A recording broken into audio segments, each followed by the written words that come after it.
Bon, bonjour à tous, mesdames et messieurs. Merci d'être en notre compagnie. Merci à Abdoulaye qui a ouvert les vannes de ce rendez-vous matinal qui commence maintenant avec beaucoup de plaisir. Bienvenue à ce 86e jour de l'année. Et ça fait donc en heure 2064 heures que nous avons commencé l'année 2019. Et nous allons y ajouter quelques heures encore pour parcourir tout ce qu'on a à avoir, à boire et à manger dans cette émission qui commence maintenant avec ma gracieuse et adorable voisine, Alix Kokola. Bonjour Alix. Bonjour Marco, bonjour à la maison, bienvenue à votre matinale survitaminée, surcolorée pour ce mercredi, on va dire de bonne heure. Bienvenue, nous sommes le 27 mars 2019 et tous les mercredis on parle famille, on nous met à l'honneur dans cette matinale et aujourd'hui encore avec notre coach adoré, Dr Laura Michel, on parlera d'un sujet très important. Je suis sûre que ça va vous faire vraiment parler, on va vous donner du grain à moudre. Le mariage est-il synonyme de bien-être? La question reste posée. Comme on dit chez nous en Côte d'Ivoire, question fra, violente question, c'est selon. On aura la réponse, ou du moins on va essayer de vous mettre sur des pistes aux alentours de 7h06 après, bien sûr, le dernier flash d'Abdoulaye Koné. Mais tout de suite, nous allons au fitness avec le coach Cyril Niamké qui vous souhaite aussi à quoi bas en ce matin du 27 mars 2019.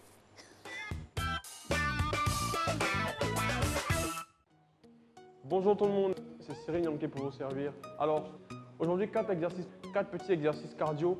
Le premier exercice sera très simple. On va essayer de toucher le sol, remonter, serrer les jambes et retoucher le sol.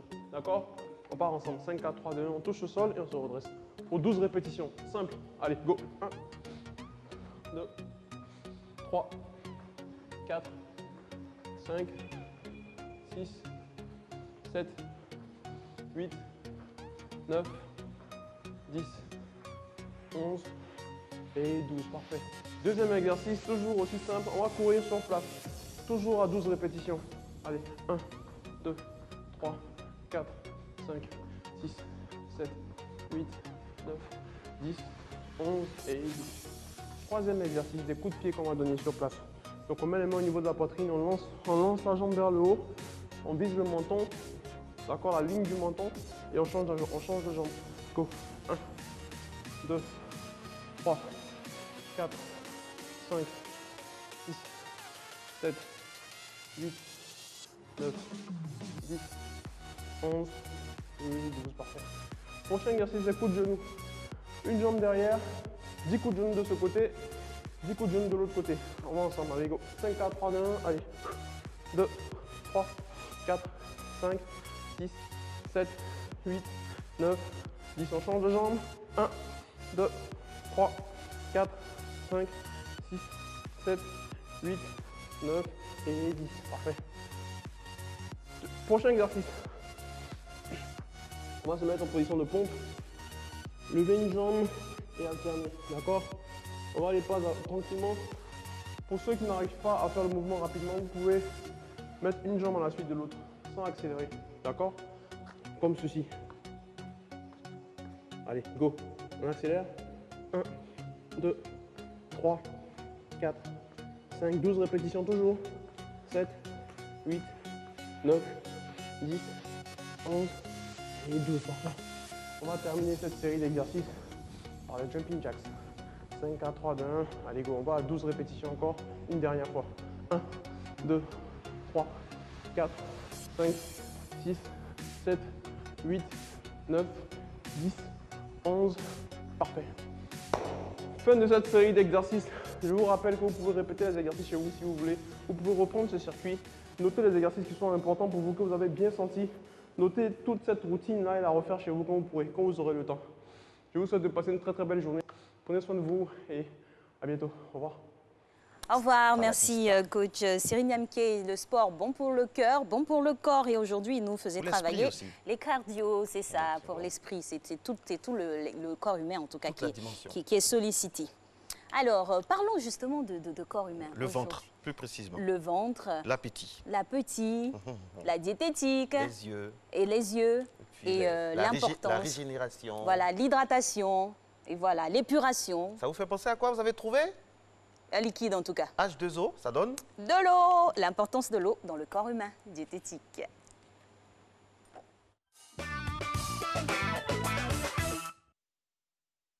L'importance de l'eau dans le corps. L'eau est un élément essentiel à la vie. Son rôle est fondamental pour l'organisme humain. Le corps est composé de 60% à 70% d'eau, indispensable à l'ensemble des processus vitaux. Elle maintient le volume de sang, fournit la salive, elle sert de lubrifiant pour les articulations et les yeux, elle maintient la température du corps, elle assure l'hydratation de la peau et élimine les déchets de la digestion et bien d'autres. Pour être en bonne santé, il est recommandé de boire au moins 1,5 litre d'eau par jour.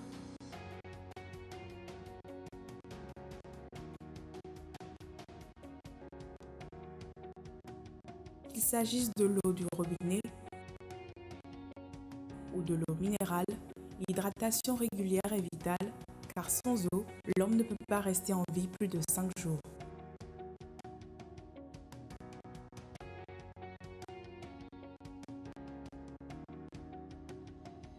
Deux verres d'eau le matin au réveil aident à activer les organes internes.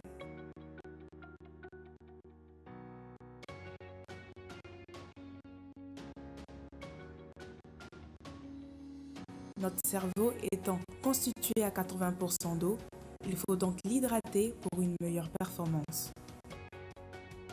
Boire de l'eau au réveil favorisera la concentration pour commencer une longue journée. Boire de l'eau à jeun stimule les mouvements intestinaux, idéal pour non seulement prévenir la constipation, mais aussi y remédier. Agissant comme un coupe-faim, l'eau peut aider aussi à perdre du poids. Le saviez-vous? Un verre d'eau avant de prendre un bain ou une douche diminue la tension artérielle. Boire aussi un verre d'eau avant de vous coucher vous évite des crampes dans les jambes pendant la nuit, mais aussi un accident vasculaire cérébral ou cardiaque.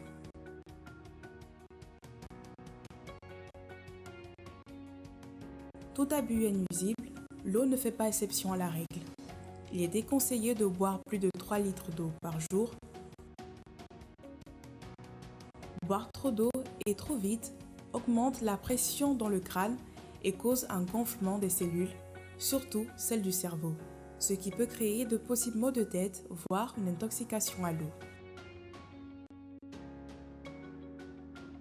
Cela peut déboucher sur un coma hydraulique qui peut s'avérer mortel.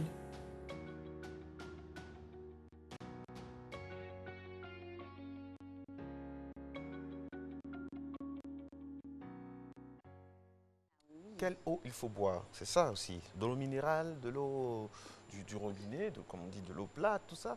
Ça aussi, c'est à voir. Surtout la provenance. La provenance aussi, pas d'eau douteuse, de l'eau homologuée pour faire du bien à l'organisme. On a vu qu'il faut voir, par exemple, comme Alix le disait tout à l'heure hors antenne, toujours de l'eau dans la chambre à portée de main, tout ça. Parce que ça aide, comme on dit en Côte d'Ivoire, à Abidjan, ça le soutralie également au niveau de la nourriture et de mise dans Matin Bonheur avec maintenant le petit-déj. On va manger maintenant, on va manger en respectant aussi le jeûne de ceux qui sont de la période du carême. Mais bon, comme ça fait partie des fondamentaux de l'émission, nous sommes obligés d'y aller sans jingle maintenant avec des images de petit déjeuner. À table. On a des œufs au plat. Bon, c'est un œuf, on n'a pas plus. Un œuf au plat avec une tombée d'oignons. C'est comme ça que ça s'appelle en cuisine. On a laissé l'oignon tomber avec sûrement un peu de moutarde. Main levée d'oignon. Oui. Ensuite, bon, les fleurs, c'est pas comestible. C'est juste pour la déco. Image suivante, on a un bon. Mais tu vois. Un bon, igname bien de chez nous, tubécule très prisé, avec vraiment une omelette. Une omelette, ça c'est une tombée d'omelette. Je suis sûre. Comment on mange ça? Le propriétaire a dû entamer l'assiette avant de nous emmener la photo. Parce qu'il y a quelques miettes d'igname à côté là. On va aller directement à notre cas pratique. Les pathologies de la bouche, quelles solutions vous aurez remarqué, mesdames et messieurs, tout au long de cette émission du mercredi. On s'occupe de tout ce qui fait partie de votre bien-être, tant au niveau de la famille, dans la thématique, au niveau de la santé, dans le début de l'émission. La preuve.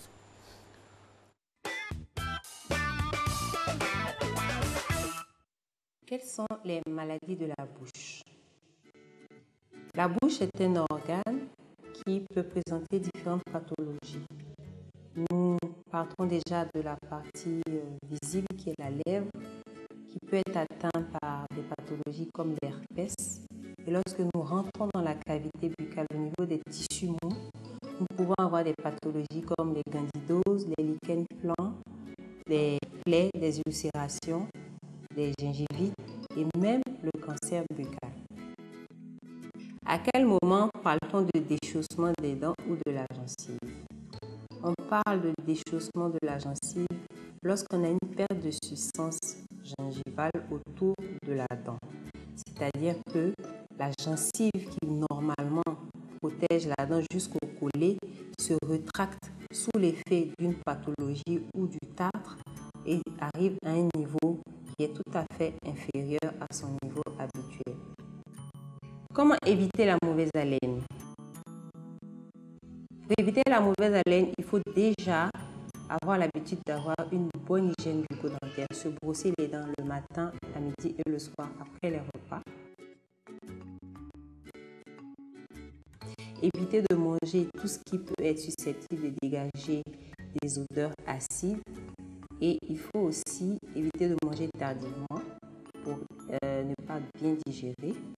Il faut, si nous avons du tartre, faire un détartrage. Si nous avons des caries, soigner les différentes caries.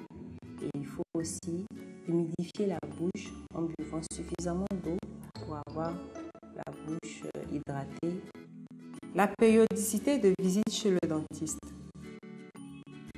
Il faut rendre visite au chirurgien dentiste au moins 2 fois dans l'année, c'est-à-dire tous les 6 mois. Même quand on n'a pas mal, il est important de partir faire une consultation pour que le dentiste puisse vérifier si nous n'avons pas des débuts de caries, si nous n'avons pas du tartre ou si nous n'avons pas d'autres pathologies qui peuvent passer inaperçues au brossage. À quel moment faut-il extraire la dent? L'extraction est un acte thérapeutique qui est recommandé pour diverses raisons. Déjà, il peut être recommandé lorsque nous avons une détérioration complète de la dent. Il peut être aussi recommandé lorsque nous avons des dents surnuméraires ou dans un cas de traitement orthodontique, quand il est nécessaire de repositionner des dents en malposition. Le spécialiste peut recommander des extractions pour pouvoir faciliter son traitement.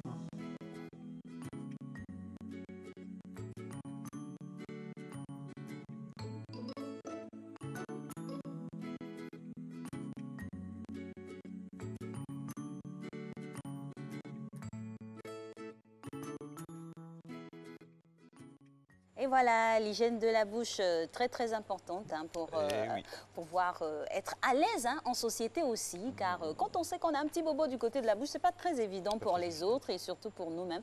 Donc il faut faire vraiment attention, se brosser les dents au minimum 2 fois par jour et puis au maximum voilà 3 fois, voire 4, mais non, ne pas en abuser aussi, hein, sinon on peut pour ceux irriter qui les gencives. partagent notre quotidien, c'est pas évident. Il faut que ce soit glamour, quoi, parce que vraiment la bouche. Il faut sentir la menthe. Il faut que ça fasse rêver. C'est clair.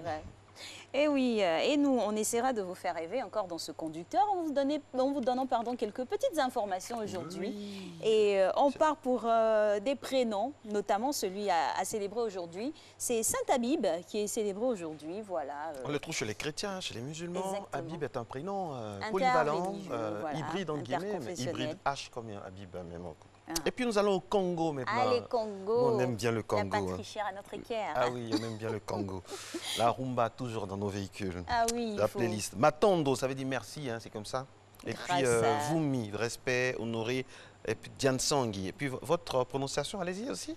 Maza ou Massa, c'est eau, rivière, source de vie. Et Kimpa, le jeu, la stratégie. Vita, le conseiller spécial Vita Camber, lui c'est Vital. Oui, c'est Vital, c'est Vital. On a combat, guerre, confrontation et Mwanda à côté de Moana par exemple. Âme, souffle, esprit. 6h27, j'aurais voulu tant qu'il nous fasse le journal du côté en lingala, Oui. l'une des plus belles langues d'Afrique, comme le dit Ouais. Koffi Olomide. Mais il va le faire en français, au nom de la francophonie de mise. Ce sera dans quelques instants. Qu'on Lucie partage Abdoulaye aussi, Koné, hein. oui, qui va revenir donc dans le cadre de ce flash. Mais avant, on va passer par la météo. Il est 6h27, mesdames et messieurs. Vous êtes sur Matin Bonheur, réalisation Christelle Akoussa et tous les soldats du matin.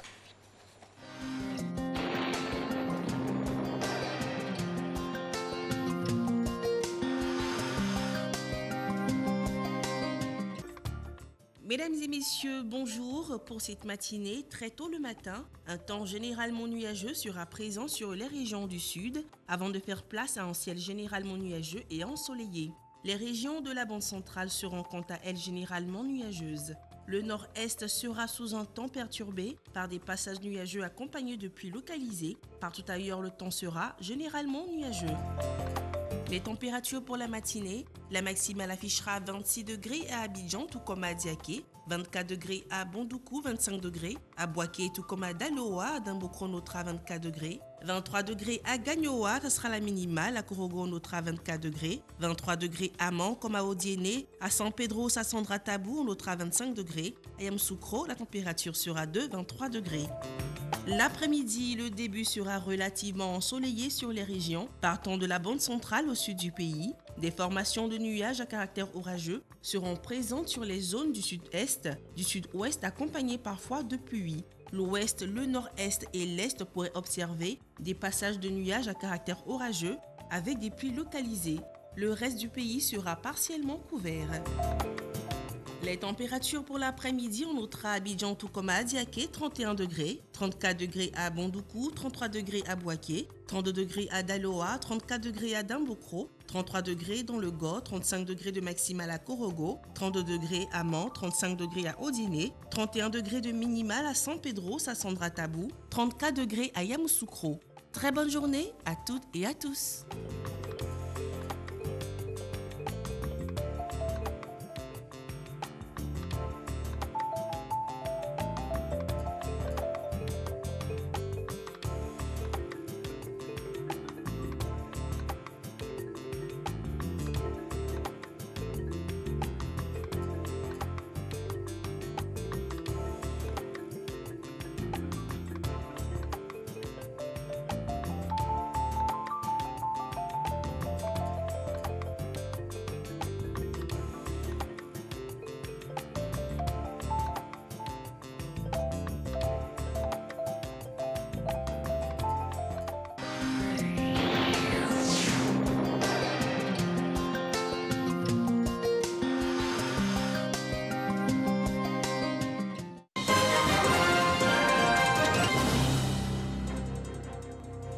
Matin Bonheur, c'est également l'actualité africaine. Bonjour et bienvenue dans cette deuxième tranche d'information. Le chef de l'État comorien sortant, Azali Assoumani, a été réélu dès le premier tour de l'élection présidentielle avec 60,77% des suffrages, selon des résultats provisoires annoncés mardi soir par la commission électorale, la CENI. Azali Assoumani, au pouvoir depuis 2016, a très largement dévancé son principal adversaire, Mahamoudou Ahmada du parti Youa, qui lui a obtenu 14,62% des suffrages. Mahamoudou Ahmada a immédiatement rejeté les résultats. Il dénonce un coup d'État militaire à travers une élection présidentielle. Je vous propose quelques réactions. C'est vrai, il y a eu des couacs, mais on s'estime heureux parce que ça aurait pu être plus grave. Donc maintenant, on se félicite, on remercie Dieu et le peuple comorien. Mais comme j'ai dit aux autres, le plus facile a été fait. Maintenant, c'est le plus difficile. C'est la construction du pays. Et c'est là où j'ai besoin de tout le monde pour être ensemble et aller de l'avant. Trois importants chefs rebelles de Centrafrique ont été nommés conseillers spéciaux militaires à la primature, selon un décret présidentiel rendu public lundi dernier. Ces conseillers sont Ali Darassa, Mohamed Al-Khatim et Bissidi Suleiman, alias Sidiki. Ils seront chargés auprès du Premier ministre Firmin Ngre Bada de la mise en place des unités spéciales mixtes prévues par le dernier accord de paix de Khartoum signé le 6 février dernier à Bangui. L'ONU a annoncé mardi l'envoi d'une équipe d'enquêteurs au Mali, une décision prise après la tuerie perpétrée dans un village peul du centre du pays par de présumés chasseurs Dogon. Une tuerie qui a fait 160 morts. Le massacre s'est déroulé samedi dans le village d'Ogosagou, non loin de la frontière avec le Burkina Faso. La tuerie d'Ogosagou s'inscrit dans une série d'attaques dans la région de Mopti qui a fait quelques 600 morts et provoqué le déplacement de milliers de personnes depuis mars 2018. Le Kenya prévoit de fermer d'ici au mois d'août le camp de réfugiés de Dadaab, le plus grand en Afrique, selon un document interne de l'ONU. Selon ce document du Haut Commissariat de l'ONU pour les réfugiés, le gouvernement kenya a envoyé le 19 février dernier une note verbale les informant du projet de fermer le camp de Dadaab dans un délai de 6 mois. Cette note demandait au HCR d'accélérer la réinstallation des réfugiés et des demandeurs d'asile qui y résident. Nouveau rebondissement dans la crise algérienne. La direction de l'armée a décidé de défier la présidence d'Abdelaziz Bouteflika. Le chef de l'État, le chef de l'armée nationale populaire ANP, le général de corps d'armée Ahmad Raïd Salah, a en effet appelé à recourir à l'article 102 de la Constitution, un article qui prévoit l'empêchement du chef de l'État. Le message diffusé en boucle sur la télévision publique nationale depuis la 4e région militaire de Ouargla scelle la rupture entre l'armée et le clan présidentiel. Et nous restons toujours en Algérie où les journalistes de la télévision nationale protestent contre la censure dans la couverture des manifestations réclamant le départ de Bouteflika. Le limogeage du directeur général de la télévision nationale algérienne, Toufik Kheladi, a été annoncé lundi dernier. Il occupait ce poste depuis 2012 après avoir dirigé la radio nationale. Depuis près d'un mois, Toufik Kheladi faisait face à une fronde sans précédent de ses salariés. Et puis nous terminons avec cette brève. Malgré une croissance économique importante dans de nombreux pays africains au cours de ces 2 dernières années, beaucoup d'Africains considèrent encore le départ de leur pays comme la meilleure option pour un avenir meilleur. Selon une nouvelle étude réalisée par Afrobaromètre, un réseau de recherche panafricain, les jeunes adultes et les citoyens très instruits du continent africain sont les plus prompts à quitter leur pays. Les résultats montrent qu'un Africain sur 3 rêve d'émigrer. Parmi eux, environ 10% se préparent actuellement à quitter leur pays respectif. Voilà qui referme ce flash d'information. Je vous retrouve à 7 h pour un autre point de l'actualité. Merci Abdoulaye Koné. À tout à l'heure, donc, information aussi de fin très importante. Il faut toujours alerter quant à l'immigration clandestine. Et nous sommes en compagnie de notre coach du mercredi pour la chronique coaching, donc, avec monsieur Yoman, expert en coaching éthique. Bonjour. Bonjour coach, bonjour Marco. Nous parlerons aujourd'hui des différences fondamentales entre un leader et un manager. Jingle, si on en a. Pas de jingle? Non, pas de jingle. Alors, coach, dealer, manager, ce sont les mots-clés par rapport au sens de la pédagogie que nous avons à Matin Bonheur. On va revenir sur ces notions-là rapidement, de façon succincte. Hein. C'est qui un leader et c'est qui un manager? Alors déjà, bonjour et bienvenue à tous. Le leader, il se présente en fait comme cette personne qui va être dans une dynamique de mener des personnes. Donc il est dans une dynamique dans laquelle il conduit des personnes vers l'atteinte d'objectifs en ayant justement à cœur de prendre la plupart des initiatives. Vous voyez, il va mener les membres du groupe et il détient comme un pouvoir charismatique. Il a comme un pouvoir charismatique un commandement naturel qui découle justement de sa vision et de sa façon de conduire l'équipe. Alors, si on prend dans un exemple, on dira que le leader est devant et le groupe suit le leader. Dans la dynamique du manager, lui, sa dynamique, c'est d'organiser le travail et d'atteindre des objectifs par l'organisation qu'il met en place. Justement, il va tenir compte d'un certain nombre de contraintes qui sont liées à l'environnement de l'entreprise. Alors, dans cette dynamique-là, il est juste derrière l'équipe et il pousse cette équipe-là vers l'atteinte des objectifs. Donc, par leur positionnement, le manager et le leader peuvent peut-être être considérés un peu comme des expressions ou des mots voisins.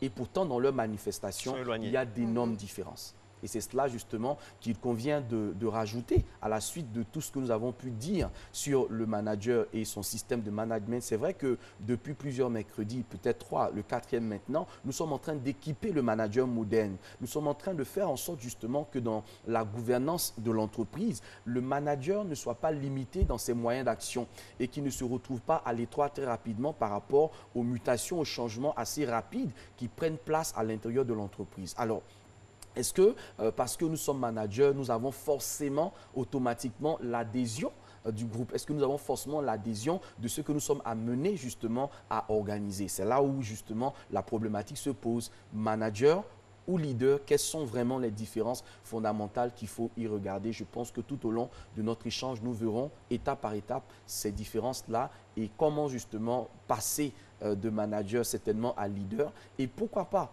quand on est leader aussi, tenter justement d'intégrer le management dans la conduite des personnes ou des groupes que nous avons à gérer.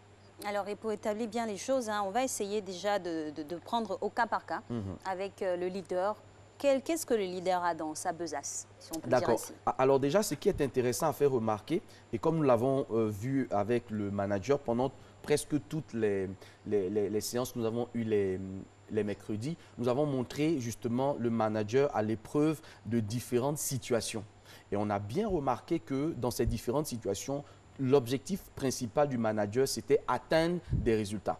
Donc, utiliser la meilleure ressource disponible afin que ces résultats-là soient atteints. Alors, est-ce que nos téléspectateurs se souviennent un tout petit peu de ce que nous avons dit à propos du manager? Il faut peut-être rapidement revenir là-dessus. Pourquoi pas? Les éléments caractéristiques en fait du manager, au fond, c'est quoi? On va remarquer que dans sa dynamique, le manager tire son essence de pouvoir ou son essence de commandement d'une hiérarchie. Donc, son commandement n'est pas un commandement naturel. C'est un groupe ou, si tu veux, une organisation pyramidale dans laquelle le sommet a imposé d'une certaine manière, d'accord? Comme ça, on va mettre en guillemets une personne qui est chargée, elle, de diriger le travail, d'impulser un mouvement, d'impulser une dynamique. Le groupe n'est pas obligé de l'accepter, mais il doit fonctionner avec cette façon de faire. Je prends un exemple concret. Prends un exemple concret. On nous a écouté largement depuis le début. Je prends un exemple concret. Le leader, c'est Moïse. Le manager, c'est le commissaire. D'accord. Ça, c'est un exemple pour que les gens puissent mieux appréhender ce qu'on dit.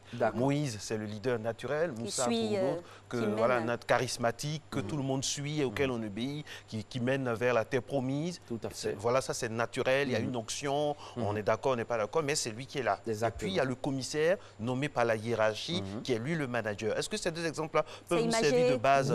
Ça peut servir de base, c'est assez typé, mais ça peut servir de base. Pourquoi? Parce que on voit bien que Moïse, dans sa dynamique donc de conducteur, en guillemets, donc de leader du peuple, à un moment donné se retrouve confronté à une question d'organisation. Absolument. Parce qu'il va se retrouver débordé très rapidement. Absolument. Tout le monde veut parler à Moïse, tout le monde veut que Moïse règle son problème, tout le monde veut voir Moïse et finalement, rapidement, il est débordé. Il a besoin justement d'un manager comme Jéthro, son beau-père, qui va, Jéthro, son beau-père, qui va lui dire, écoute, Moïse, si tu fonctionnes comme ça, tu ne vivras pas très longtemps. Organise ton travail, fais en sorte justement qu'il y ait des groupes de 10, des groupes de 100, des groupes de 1000. Et sur ces groupes-là, installe des petits chefs qui, eux, vont te rendre compte de façon régulière. C'est là, par exemple, que le manager, par exemple, à un moment, si le commissaire, par exemple, à un moment, à un moment, quand c'est difficile, là, maintenant, il a besoin maintenant de son charisme. Exactement. Là, ce ne sont plus les grades, ce ne sont plus les ordres qui comptent, mais c'est le charisme du commissaire, comme dans Starsky Hutch, le fameux commissaire black en forme, là, qui en impose. Et puis, le problème, c'est que très souvent, on pense à tort que comme on est manager, les valeurs du leader vont se manifester tout de suite. Sur le visuel. Parfois, malheureusement, c'est pas vrai. Ça ne se manifeste pas naturellement. C'est pas toujours évident.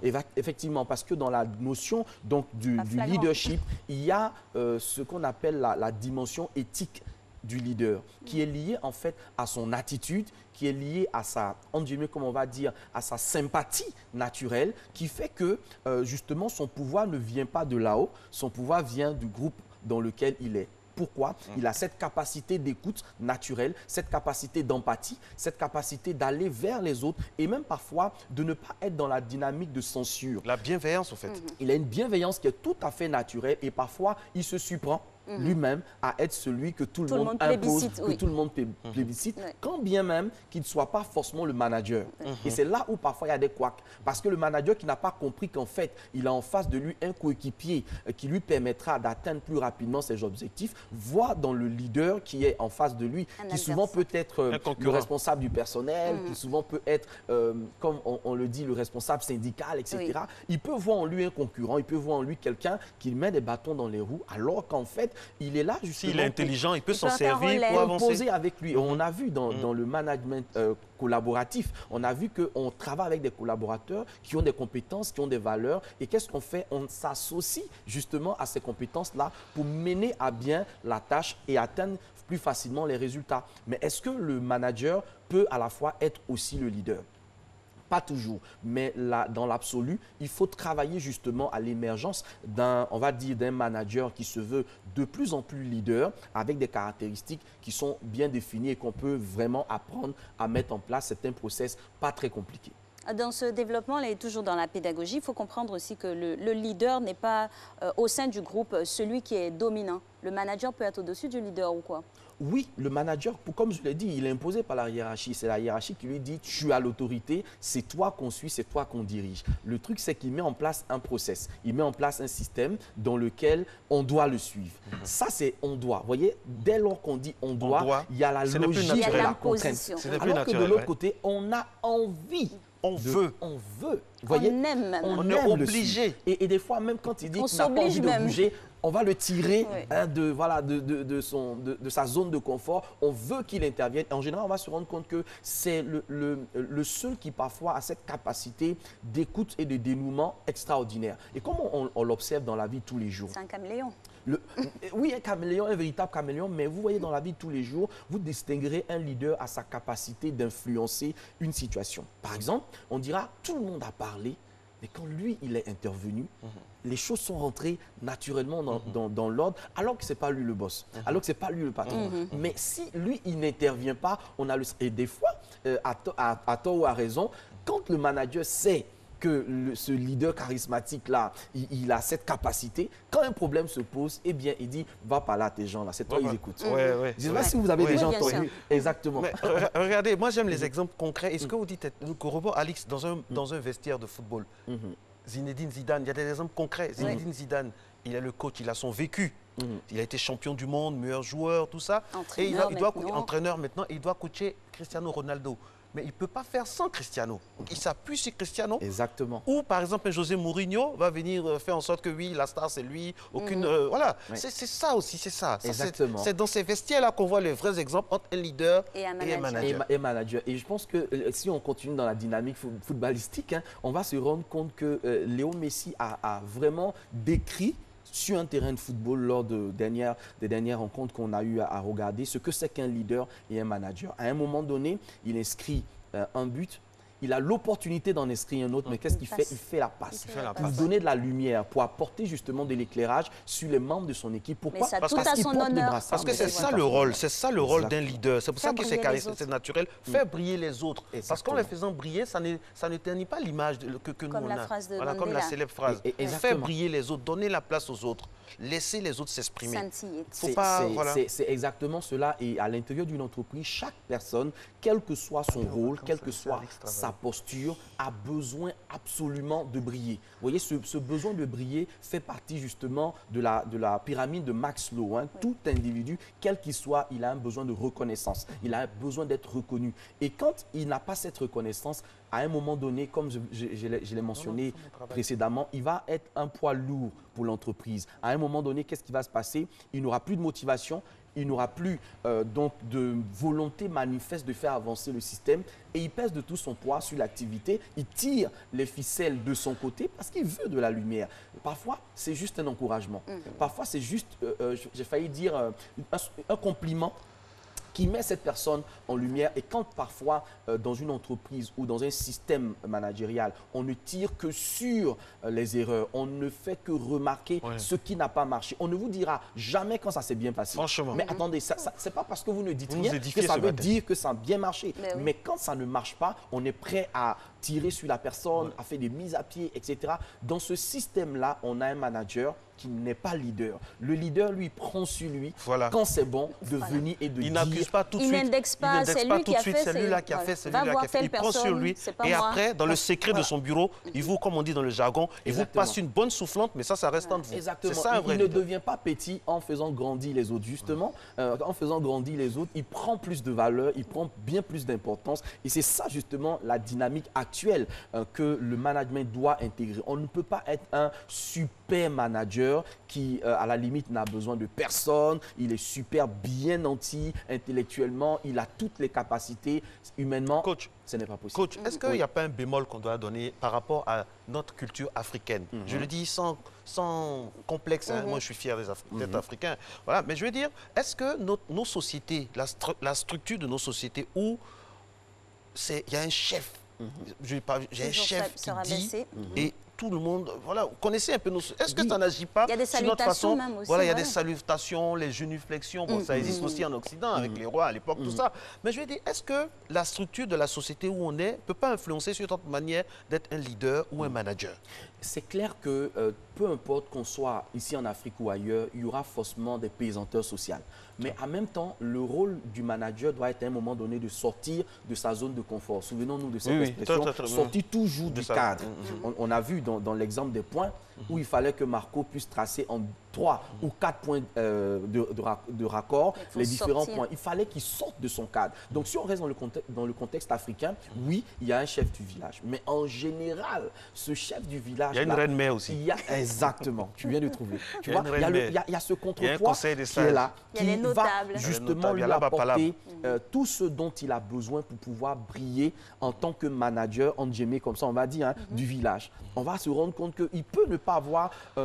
cette bonne humeur, cette sympathie naturelle qui fait de lui le roi qu'on aime. Mais justement, il y a des conseillers autour qui lui diront souris, qui lui diront par exemple, sur ça ne répond pas. On lui dira par exemple, sur tel ou tel aspect, ne prend pas la parole. Toutes ces manières de faire là sont des compléments de leadership qu'on essaie de renfouer un peu comme ça dans son étoffe, de façon à ce qu'il présente de la meilleure façon possible. Donc oui, au niveau même de l'Afrique, il y a dans la dynamique de la chefferie ou de la royauté cette dimension de métaposition, donc position supérieure dans laquelle le chef se retrouve. Mais quand on rentre dans le contexte de l'entreprise, c'est obligatoire. À un moment, il faut réaliser qu'on peut avoir des insuffisances quand on est manager. On peut avoir des insuffisances qui sont liées tout simplement à notre caractère.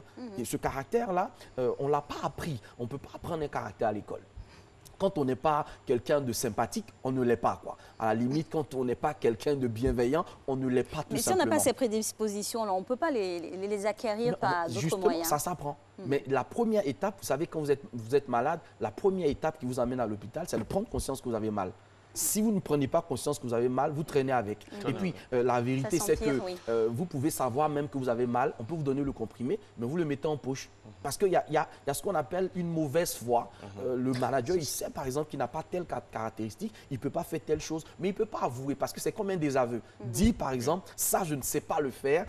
On a des managers en régie, hein. Manager Adey Rodrigue, manager Soya, manager Christelle Akoussa. Mais est-ce que ce sont des managers leaders? Voilà, est-ce qu'un manager doit forcément apprendre à devenir leader? Forcément. Pourquoi je dis forcément? Parce que c'est un peu comme s'il marchait d'un seul pied. Alors que, vous savez, pour être en équilibre dans la marche, il faut les deux pieds.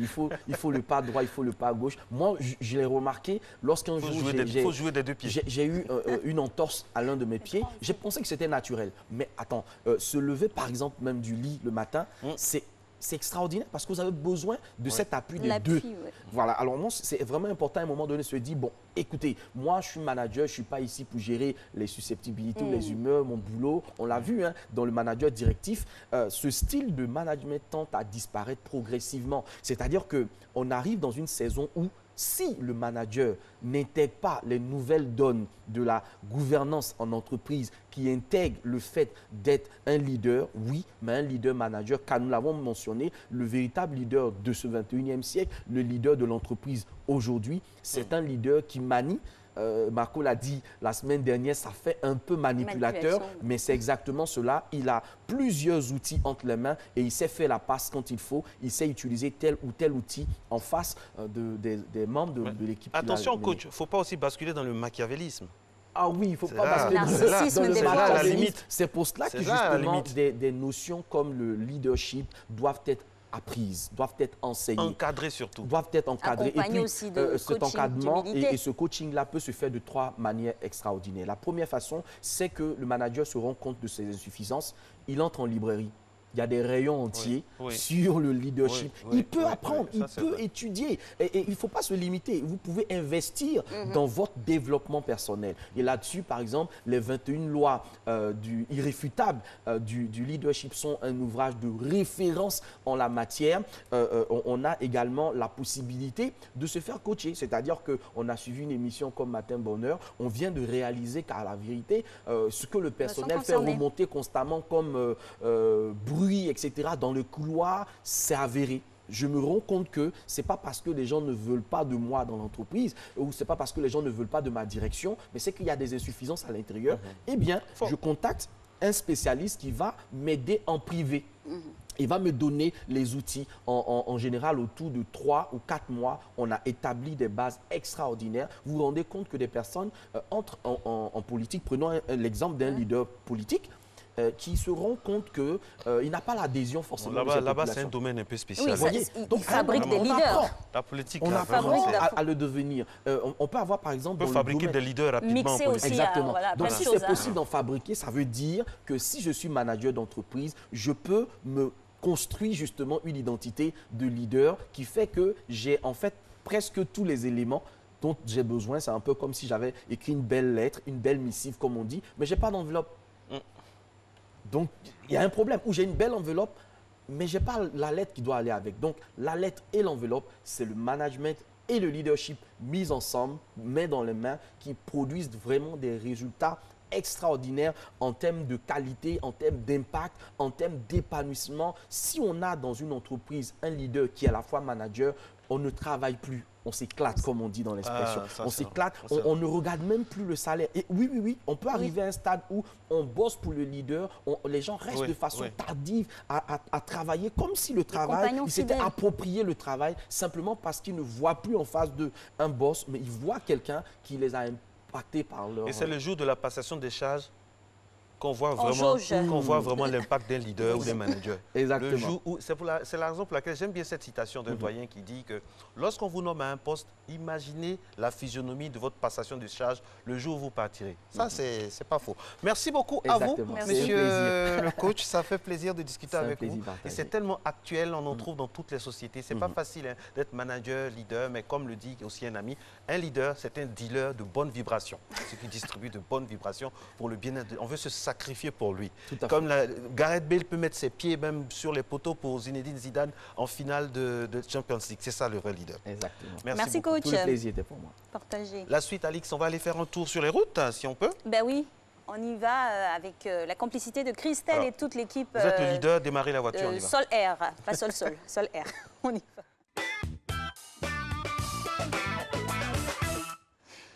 Premier tronçon qu'on va voir maintenant. Hein, Si vous voyez. si vous voyez, hein, parce que voilà. Ça, c'est Surtout du qu'il côté vous du manque vos Latry. lunettes. Oui, du Latry avec Le soleil, il est sorti. ouais, ça, ça, c'est le franchement, moins qu'on puisse dire. face Ça, on caméra. voit. Quoi. Nos services vous assurent que d'ici quelques jours, ce sera effacé tout ça. Et on aura notre Parce place que, au soleil. ouais, on aura notre place au soleil aussi, via cette caméra. Alors, Est-ce que le De Gaulle ou bien le boulevard Lagunet nous entend? Deuxième nous détour. entendent? Le De Gaulle, c'est ça. c'est- pratiquement pas de nuages, ça va? Ça augure Oui, ça d'une va. bonne journée. Le soleil s'étend jusque-là, c'est bien Jusque-là, normal. c'est bon. Et puis ça se passe bien, côté Parce que- circulation, dans tous les sens, même en bas, vous voyez? Oui, oui, oui. Juste en bas, il y a, Oui, juste en bas là. oui. oui, il y a des usagers de Il y a la des route voitures aussi de qui leader. empruntent. Ça, c'est une voiture de manager. Oui, voiture de leader. Dis Ok. donc, Et on va regarde terminer- lynx. On termine avec... Si on a une autre voie. Ah, le boulevard Lagunaire. Lagunaire. Et voilà votre bus. Ah oui, et un toujours. autre encore. Oui, là, ils font des... Voilà, il y a, Et puis les il y a la taxis, ponctualité, les taxis. comme mon fils le dit, le taxis. Il n'y a pas de woro, ça va. Le jour se lève Ça bien à va. Abidjan, mesdames et messieurs. Abidjan, ville leader Bien sûr. En Afrique de l'Ouest. Eh bien, il faut le dire. C'est un des plus beaux endroits du monde. On est, malgré tout, Abidjan, c'est Abidjan. Et comme La on dit, Côte c'est d'Ivoire, le plus doux au monde. La Côte d'Ivoire, c'est la Côte d'Ivoire. C'est pas n'importe quel pays. On est toujours fiers d'être ivoiriens chaque fois qu'on est là. Avec nos différences, notre brassage, nos couleurs, notre beauté. Parlons de couleurs. Elle vient tout de suite sur le plateau dans quelques instants avec de très belles couleurs. Une très belle couleur. Michel Laura va nous parler du mariage. Est-ce qu'il est synonyme de bien-être? Ah, je connais des gens qui peuvent poser des questions, beaucoup de questions à poser.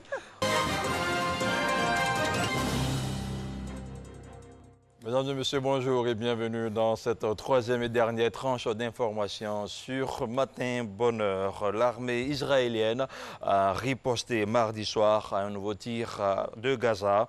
Une riposte qui vient menacer une trêve qui semblait tenir tant bien que mal.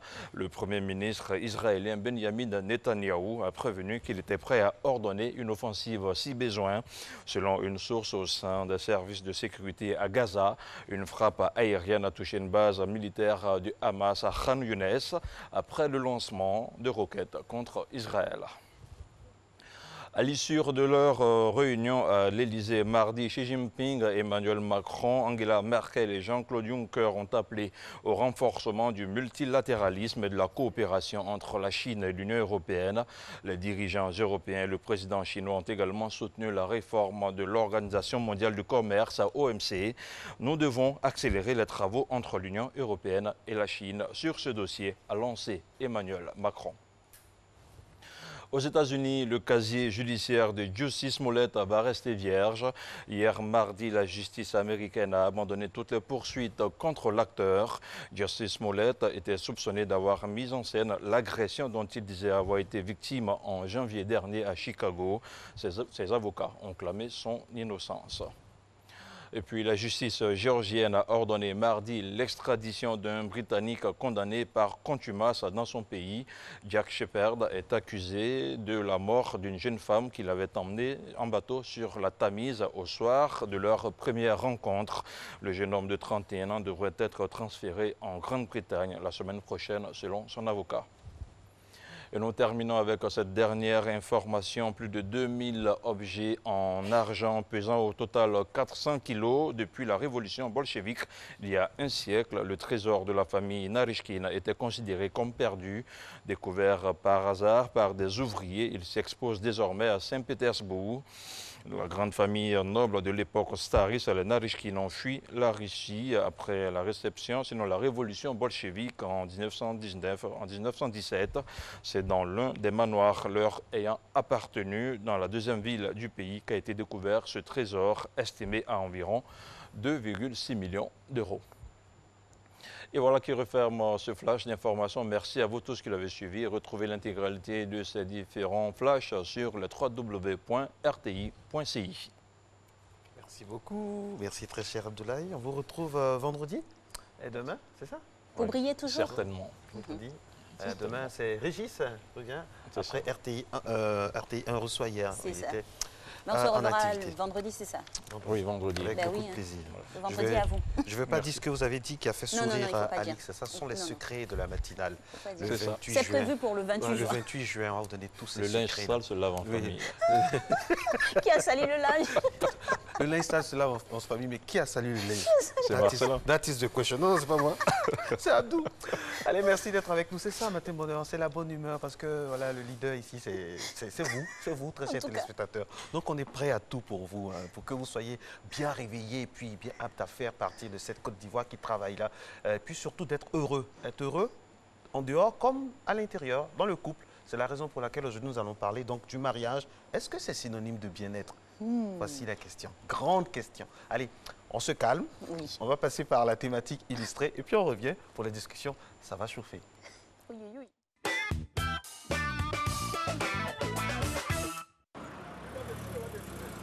Le mariage est une union conjugale contractuelle et ou rituelle encadrée par une institution juridique ou religieuse qui en détermine les modalités. Cet acte solennel par lequel un homme et une femme scellent leur vie contribue-t-il au bien-être des conjoints, satisfaction des besoins physiques, sociaux et absence de soucis? Pour certains, pas si sûr. Vivre seul, c'est un peu compliqué parce que souvent on affronte certaines situations qui font qu'on a besoin de soutien, de proches, vraiment de conseils. Donc quand on vit à deux, vraiment, on arrive facilement à affronter certaines difficultés de la vie. Il y a des foyers où pas parce que monsieur n'aime pas madame, ou madame n'aime pas monsieur, mais par contre ils ont des deuxième, troisième bureaux. Mais pour quelqu'un qui vit avec son homme et son homme a une autre personne dans sa vie, et le bonheur n'est pas complet. Et parfois aussi il n'y a pas de tromperie, mais vous avez des enfants qui sont très malades, ou bien vous-même vous êtes malade. Mais malgré cela vous êtes dans le foyer, alors vous n'êtes pas dans le bonheur. Donc le mariage n'est pas forcément synonyme de bonheur. Pourquoi se marie-t-on? C'est la question principale qui doit être posée au préalable. Pour être heureux, pour rendre heureux, pour fuir la solitude, pour la régularisation de documents administratifs, religieux ou autres. On se marie, c'est pour le bien-être. En se mariant, c'est pour avoir des enfants. Il faut se marier pour l'avenir des enfants, pour les papiers administratifs surtout. Et pour tout ça, je pense que le mariage est très important dans ce nouveau monde. Quand ça rend responsable, ça donne encore plus d'avantages dans le domaine professionnel. Et on peut dire dans le domaine conjugal aussi, il y a plus d'attachement, il y a plus de responsabilité, il y a plus d'humanisme en quelque sorte. Soyons réalistes, le mariage ne garantit en rien le bien-être. Mais certains arrivent à y trouver la perle rare. Pour que ça marche, il faut de l'amour, mais pas que. Savoir ce que l'on veut permet au conjoint d'être sûr d'avoir la même vision, les mêmes valeurs, ainsi que les mêmes attentes. Et ça pourrait être la clé pour garantir une certaine sérénité au sein du couple. Quand vous rencontrez quelqu'un, vous dites que oui, c'est l'homme que j'aime ou c'est la femme que j'aime, je vais être avec cette dernière.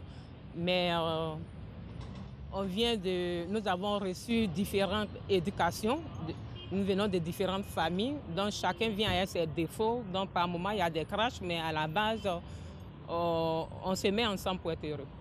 Selon certaines études américaines, le taux de mortalité des hommes mariés est de 25%, moins élevé que celui des hommes célibataires. Chez les femmes, ce taux est de 50%. Ces études stipulent que le mariage aurait un effet apaisant et ceux qui sont mariés jouiraient d'un meilleur bien-être général. L'univers du bonheur partagé au sein du lien sacré du mariage. Aujourd'hui avec Dr Laura Michel, on saura, est-ce que le mariage constitue un bien-être en soi? Bonjour docteur. Bonjour Alice, bonjour Marco. Eh bien, c'est une très jolie question. Le mariage est-il synonyme de bonheur?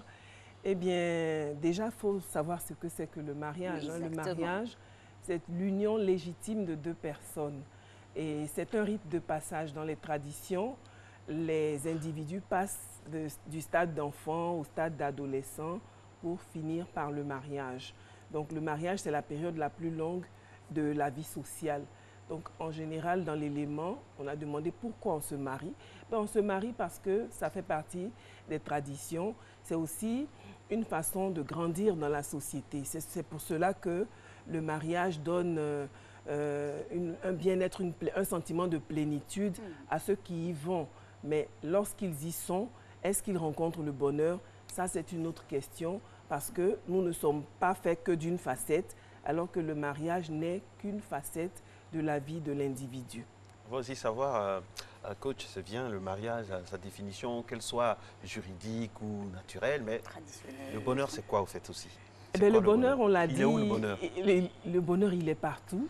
Il peut être dans le mariage aussi, à condition que les éléments soient réunis. C'est comme une salade, elle est bonne quand on met les bons ingrédients.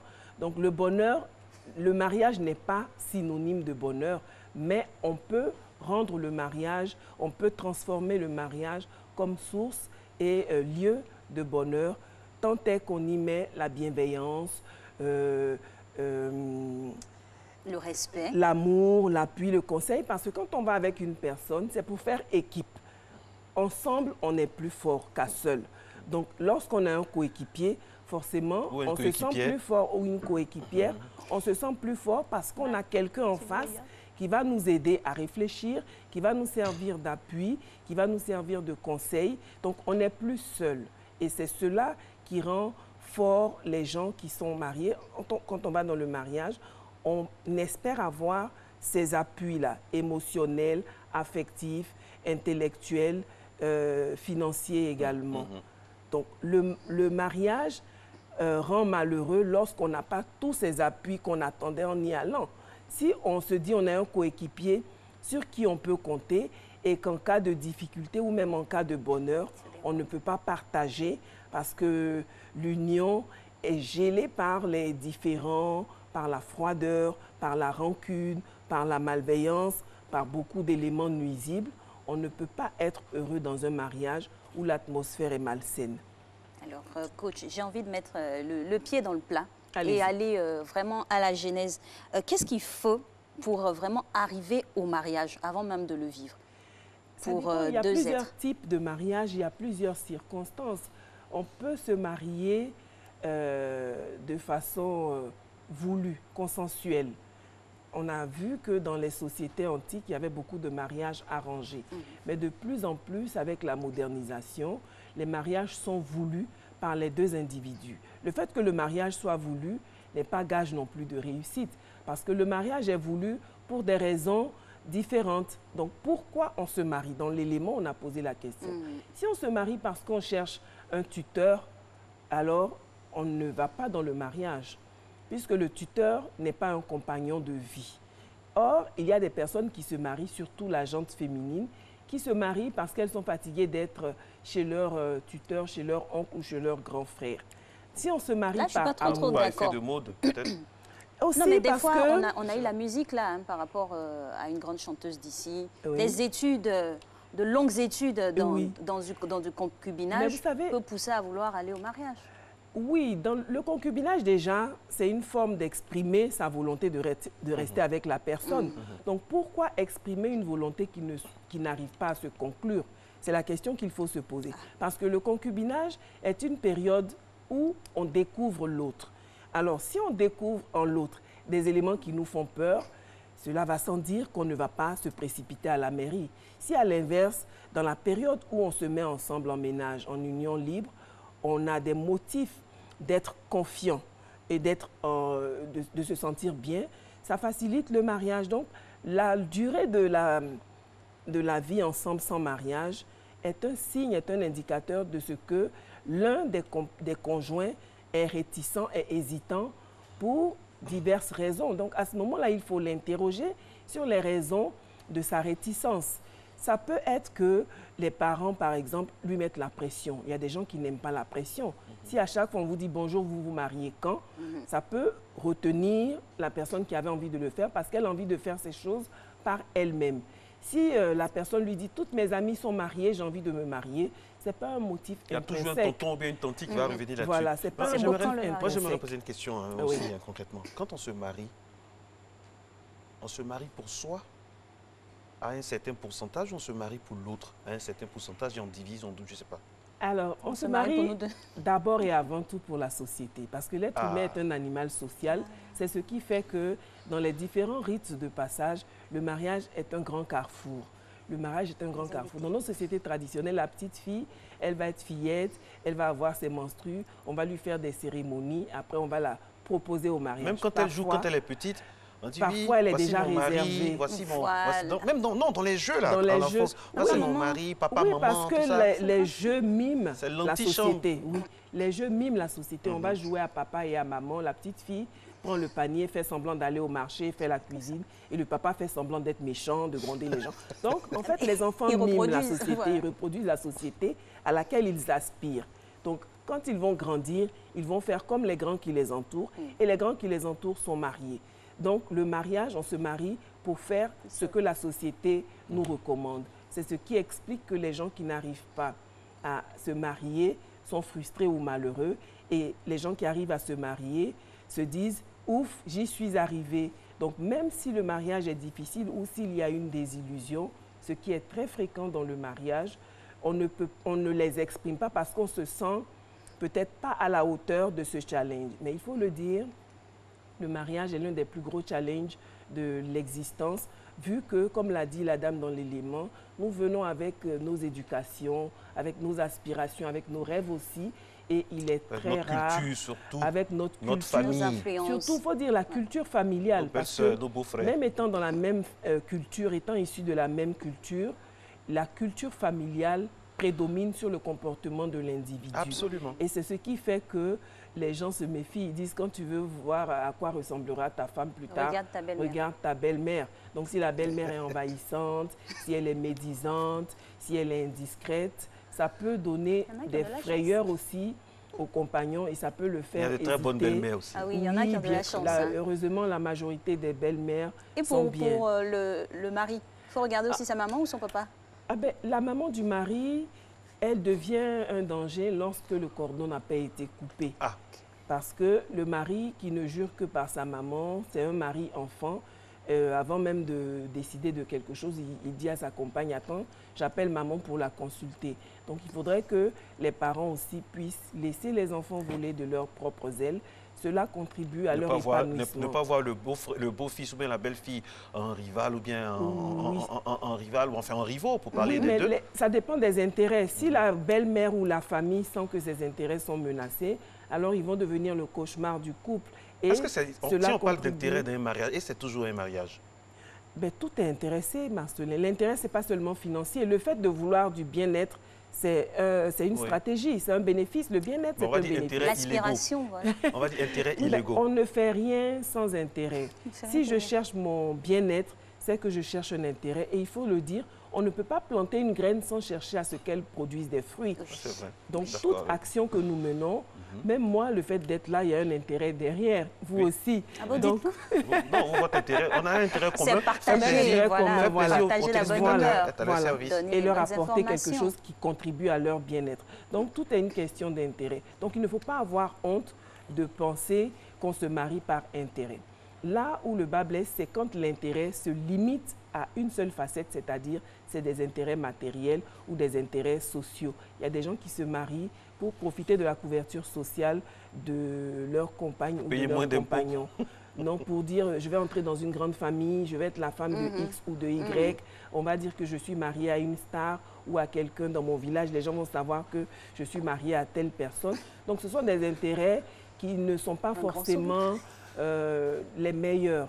Par contre, vouloir être épanoui dans une relation, c'est aussi un intérêt, mais un intérêt légitime et c'est la meilleure forme d'intérêt parce qu'un individu qui est épanoui est un individu qui apporte beaucoup à son entourage. Alors, comment accroître son investissement émotionnel? Parlons toujours d'intérêt. Parlons d'intérêt. Comment accroître son investissement émotionnel? Il faut savoir semer la bonne graine. Je le dis souvent, lorsque vous vous inclinez devant un miroir, votre image s'incline devant vous.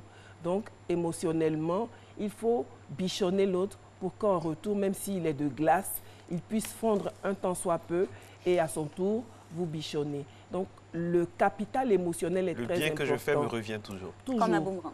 Toujours. Donc, le capital émotionnel est très important et c'est en cela que le mariage est différent des autres contrats.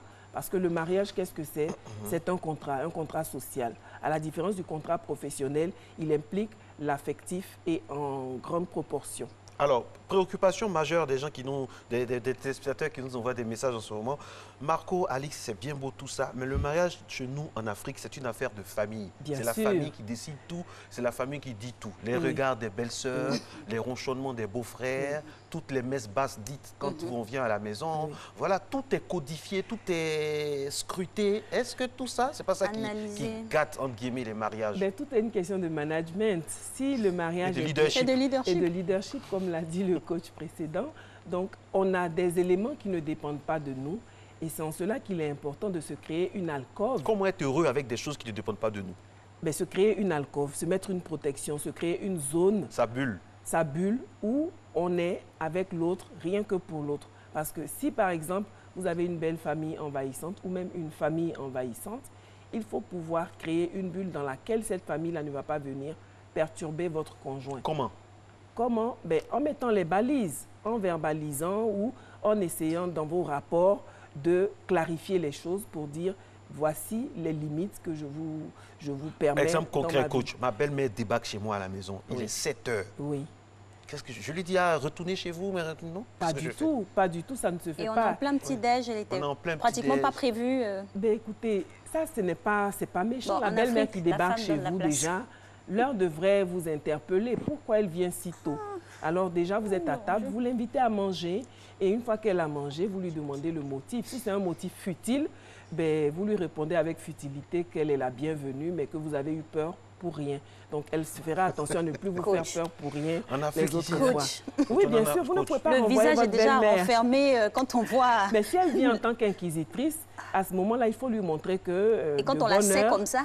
Elle vient rentrer directement dans la cuisine. Ah, vous avez préparé quoi aujourd'hui? C'est une attitude de provocation. Voilà. Donc, pour être heureux avec une belle-mère comme ça... Regarde ce qu'il y a dans ton frigo. Oui. C'est pour ça qu'il ne grossit pas. C'est pour ça qu'il ne grossit pas. Oui, pour être il heureux... n'a pas bonne mine quand on le voit. Pourtant, tu ne sais pas ce qu'il aime. Pour être heureux ou heureuse avec une belle-mère aussi teigneuse, il faut se créer sa bulle. Donc, si la belle-mère vient qu'elle fouine partout, il ne faudrait pas que cela vous affecte parce que vous voyez que c'est une attitude de provocation. Or, qui dit provocation dit entrave. Ça veut dire qu'elle n'est pas, dans ces conditions, ça veut dire qu'elle n'est pas pour la paix de votre couple. Donc, il ne faut pas prêter le flanc. Les gens qui ne sont pas pour votre bonheur, il ne faut pas leur accorder une importance qu'ils n'ont pas. Il faut accorder de l'importance aux personnes qui contribuent à votre bonheur et qui vous le montrent. Autrement, on ne va pas s'en sortir. Et le beau-père qui veut toujours avoir, qui se compare toujours à vous, ça dans le cas de l'homme, qui veut toujours, lui, il a une profession, qui banalise votre profession. Oui. Il y a toujours le beau-père banalisant et il y a toujours la belle-mère inquisitrice. Ça, c'est des schémas classiques, ça. Oui, ça existe, mais je l'ai dit, il ne faut pas en faire des tonnes non plus. Le beau-père, vous ne pouvez pas changer sa carrière. Par exemple, ton chéri, là même, il fait quoi? C'est quel travail il fait? Non, il se débrouille. Et c'est la phrase du débrouille comment? C'est comme ça. Écoutez, qu'est-ce qu'il fait dans la vie? Quel parent aimerait entendre cette réponse? Il se débrouille. Il se débrouille dans quoi? Parce que si... On dit il se débat, mais qui l'attaque, qui se débat comme ça? Donc, s'il se débrouille, c'est quand même angoissant pour les parents parce que chaque parent veut le meilleur pour son enfant. C'est un contrôle d'identité ou c'est un mariage? Il se débrouille. À la base, c'est l'amour. C'est l'amour qui doit primer. On peut aimer toutes les personnes. D'amour et d'eau fraîche parce que quand les factures ça se crée tout doucement, à petit... Donc, ça veut dire que dans le mariage synonyme de bien-être, il y a l'argent dedans, alors, en fait? L'argent contribue au bonheur, mais l'argent n'est pas... À quelle proportion? Aux proportions de vos dépenses. Si vos factures sont payées, que le frigo est rempli, que les enfants sont soignés, alors vous avez assez de tranquillité pour profiter l'un de l'autre. Mais si les factures ne sont pas toutes payées, que les factures sont payées à moitié, et l'autre moitié, et que l'autre moitié, c'est le mari ou bien la femme avenante, il y a la paix du cœur. C'est pas bon? Oui, mais à ce moment-là, vous traversez mieux ces périodes de vache maigre. Si vous avez un compagnon ou une compagne compréhensif ou aimant, vous traversez mieux, mais il n'y a pas de mariage qui soit un long fleuve tranquille. Ce qui se passe, c'est que dans les périodes de difficulté, lorsque le couple n'est pas soudé, alors on le ressent plus parce que le stress est exacerbé. Or, quand vous êtes en souffrance et que vous êtes solidaire dans la souffrance, vous la sentez moins. Vous voyez dans les photos sur le net, les enfants qui sont joyeux, ils ont un ballon qui est fait de tissu, mais ils sont heureux comme tout parce qu'ils sont solidaires dans la misère. Et les couples, c'est pareil. Donc, si vous êtes riche et que vous n'êtes pas unis, votre maison est froide. Mais si vous êtes pauvre et que vous êtes solidaire, votre maison est beaucoup plus chaleureuse. C'est pour dire que l'argent contribue au bonheur, mais l'argent n'est pas l'essentiel pour être heureux. Alors, docteur, on va aussi intervenir dans un autre aspect. Oui. Là, on a parlé vraiment des influences de la famille en général, comme pour paraphraser en global. Mais il peut arriver aussi dans le couple où il y a une troisième personne qui est invitée sans que ce soit d'un commun accord. C'est une seule personne qui invite l'autre. On arrive à découvrir le bien-être. Dans ce cas-là, il se manifeste comment? C'est une alerte. C'est une alerte. C'est un signe qui devrait vous permettre de recadrer le contenu de votre relation. La troisième personne qui s'invite, il faut vous demander pourquoi elle s'invite et en quoi elle constitue. Comment en est-on arrivé là? Comment en est-on arrivé là? Est-ce que c'est parce que j'ai baissé la garde? Est-ce que c'est parce que mon compagnon ou ma compagne n'est pas satisfait du contenu de notre relation? Ou bien une fois entré dans le couple, j'ai considéré que j'ai le brassard, donc tout rien n'existe. Voilà. Alors qu'il ne faut jamais baisser la garde. Il faut se poser les questions et se remettre en cause parce que justement, malheureusement, étant donné que la plupart des personnes considèrent le mariage comme une fin en soi, une fois qu'ils y sont, ils ont l'impression d'avoir franchi la ligne d'arrivée et ne font plus d'efforts. Alors que la séduction, c'est un effort au quotidien, même 40 ans après le mariage. Il faut toujours être attentif, attentionné et prendre soin de soi, prendre soin de l'autre aussi. C'est ce qui fait durer l'amour, c'est ce qui fait durer l'impression de bonheur dans le mariage. Alix, vous avez une question? Ben oui, Ce que vous avez dit tout à l'heure. Oui, je vais redire. Des fois, il y a tout ça. Il y a tout ça qui se trouve à la maison. Mais quand même, on va chercher ailleurs. Comme quoi, ça fait effet de mode, c'est naturel. Un homme, il doit avoir plusieurs conquêtes, et comme ci et comme ça. Mais bon, c'est pas les hommes seulement. Oui, c'est dans les deux sens. Oui, généralement, dans ce genre de situation-là, ce sont les hommes. Vous savez pourquoi, ça arrive, Alice? Eh bien, ça arrive parce qu'il y a quelque chose qu'on appelle l'accoutumance. On est habitué. Même vous avez la femme la plus belle du monde. Elle est tellement belle qu'elle devient quelconque à vos yeux. Donc, il faut partir pour pouvoir mieux apprécier sa beauté. Donc, ce qu'il faut, c'est que chacun doit être un caméléon pour proposer à l'autre tous les hommes ou toutes les femmes qu'il n'a pas choisi d'épouser. Voilà. On doit plusieurs femmes exactement. en une seule. Il ne peut pas être que pagneuse ou que robeuse. Il faut être colantieuse aussi. Il faut être pareuse. Pagneuse et robeuse. Il faut alterner. Il faut alterner pour ne pas que l'habitude... Même des tenues de cosmonaute, même on prend. Pourvu que ça change le quotidien. Varier, il faut changer le quotidien parce que l'accoutumance est le plus grand danger des couples. Et alors, quand on a des habitudes, on se dit j'arrive, je mets la marmite au feu, je fais le lit, je mets la table. On a des réflexes. Il faut briser la routine pour qu'on soit toujours surpris et on ait toujours des motifs d'égaiement. Il y a des foyers où on ne s'égaye plus. On ne rit jamais. On ne rit plus. On ne rit plus. On n'est jamais agréablement surpris. On est toujours surpris désagréablement. Mais quand on n'a que des mauvaises surprises dans un environnement, humainement, on a tendance à le fuir. Donc, il faut plus créer de bonnes surprises dans le foyer que de mauvaises surprises ou que de l'indifférence. Parce que l'indifférence aussi, elle fait fuir. Alors, coach, le mariage, c'est vrai, ne sera jamais parfait. Le bonheur également, c'est un achèvement continu. Et parfois, c'est inaccessible. C'est une quête sans fin. Comment on fait pour terminer? Comment on se situe dans tout ce méli-mélo-là? Pour être heureux en mariage. Voilà, pour être heureux tout court. Pour être heureux en mariage, je vais vous dire une chose. Il faut mettre la loupe sur les bons aspects du mariage. Parce que, en fait, quand on a l'impression qu'on n'est pas satisfait, on met la loupe sur les mauvais aspects et ils ont l'air plus grands. Donc, il faut mettre la loupe sur les bons aspects du mariage et les cultiver. Quand on cultive quelque chose, cette chose-là prolifère. Donc, quand on cultive les bons moments, on cultive les bons souvenirs, ils vont finir par noyer les mauvais. Quand elle vous énerve ou quand il vous énerve, pensez au bon moment que vous avez. Tout à fait. Il y a une belle image qui Tout à fait. Puis ça efface, il faut s'accrocher à ça. Ça dilue le problème et ça permet de le résoudre. Il ne faut pas se contenter de penser au bon moment et de laisser le problème tel qu'il est. Il faut en discuter. La communication dans le couple est très importante. Donc, il faut en discuter. La compatibilité d'humeur doit être de mise. Même s'il n'y a pas compatibilité d'humeur, le fait de vouloir sauver son entreprise conjugale, c'est déjà 40% du bonheur en couple. C'est ce qu'il faut. C'est ce qu'il faut. La volonté. La volonté. On ne peut pas faire le bonheur d'une personne sans sa contribution. Et surtout, un petit conseil, hein, si on peut s'exprimer, pour ceux qui sont expérimentés là-dedans, il ne faut jamais considérer quelque chose pour acquis. C'est une entreprise quotidienne. Ah oui, tout à fait. Pas de secret de fabrication. Soyez heureux en couple, alors.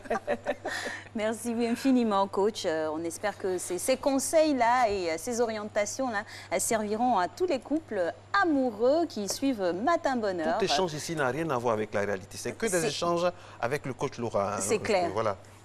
On parle de ce qui pourrait se passer dans la société en général. La pure fiction. Ne voyez pas des orientations précises. Merci infiniment de nous avoir suivis. Puis soyez heureux toujours en couple et avec tout le monde autour de vous. À demain.